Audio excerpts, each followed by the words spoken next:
اللون الأزرق دايما بنشوفه لون هادي ومريح للعين، البحر والسماء. بس تخيل معايا كده إن نفس اللون اللي بيديك راحة ممكن يكون سبب موتك.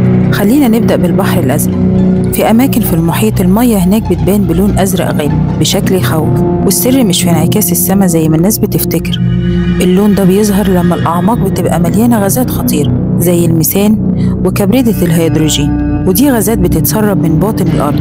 اللي مرعب بقى إن الأماكن دي بتتسمى المناطق الميتة، يعني تقريبا مفيش أي حياة جوه المية هناك، لا أسماك ولا شعاب مرجانية، مجرد مية ساكنة.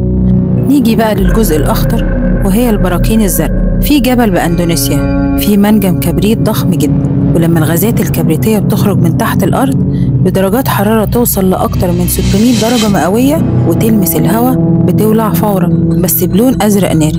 المنظر بالليل حاجة مرعبة، شعلة زرقاء بتغطي الجبل كأنها نار من جهنم، بس الجمال ده قاتل. الغازات دي مش بس بتولع، دي كمان سامة جدا. عشان كده العمال اللي بيشتغلوا في المنطقة بيلبسوا ماسكات وأدوات خاصة، ومع كده في ناس بتفقد حياتها وهم بيحاولوا يجمعوا الكبريت.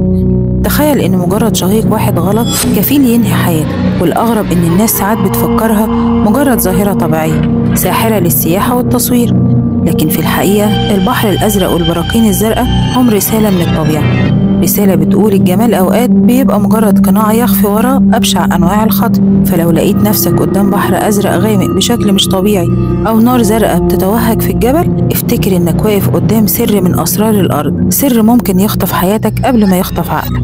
اشترك في القناة وفعل الجرس.